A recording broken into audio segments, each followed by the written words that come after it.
Hey everybody, it's Pastor Ronnie and welcome back to Raw and Real, and today we're going to be talking about those crazy characters called pastors.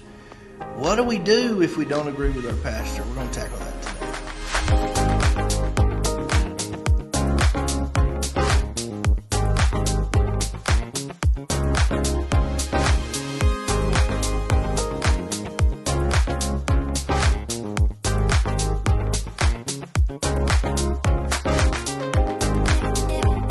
I would encourage you first to proceed with caution. If it is something your pastor believes theologically or that he's preached in a message, with technology today, you should have the ability to go back and listen to the message in its entirety.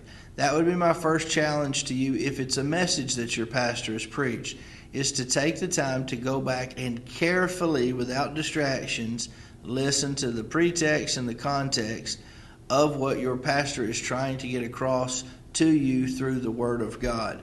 I had a rule when I coached children, and that rule was to the parents. Never approach me 24 hours before a game about a problem or 24 hours after a game. And I've followed my son's careers through middle school and high school, and I've noticed that even high school and college coaches have that same rule.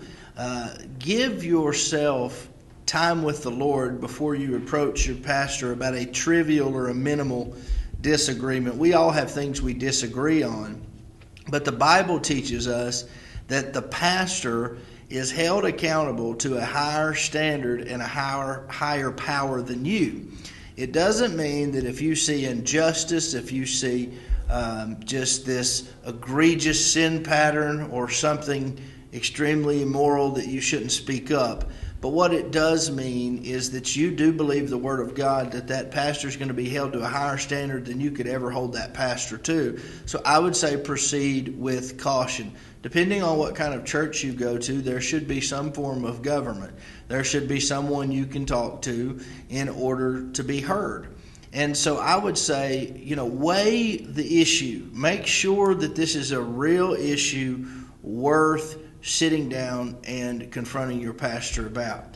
If it is a serious issue, then you have to work through your form of church government, and I would say that you rebuke your pastor in love. Now, what does that mean? It means you bring the accusation with a loving spirit to your leader and allow them to respond. Many pastors preach this rebuke in love, but the reality is, many times, once we've made up our mind to rebuke, we've lost the love that's on the inside of us. We don't come to our pastors with a spirit of love. We come wanting to be right, wanting to get them told, wanting to voice our opinions, and we're really not operating at that point in a spirit of love. So I would encourage you to operate in a spirit of love. The Bible says in 1 Corinthians 13 that love never fails, and I've seen love work time and time again. I've seen the law fail, I've seen religion fail, but love never fails. So I would say use, finally, Matthew 18. Go to your pastor, set up a time that works with your pastor's schedule, meet with that pastor, and voice your concerns. If it's theological, give your pastor an opportunity to prepare and give you a biblical response. If we're talking something moral or something illegal, then you need to tell the leaders in your church and allow them to do whatever it is that God's called them to do within the situation. Listen, sometimes pastors make mistakes. Human beings make mistakes. Pastors are held to a higher standard. And there are many people, pioneers out there, that want to destroy a pastor or kick him or her while she's down. Don't be that kind of Christian. They are held to a higher standard if you believe this book. So yes, you have to protect the church, the integrity of the church.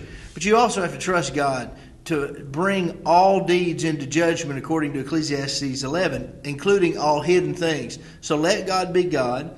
You be upfront, face-to-face with your pastor. Give them an opportunity to respond, and always operate in a spirit of love.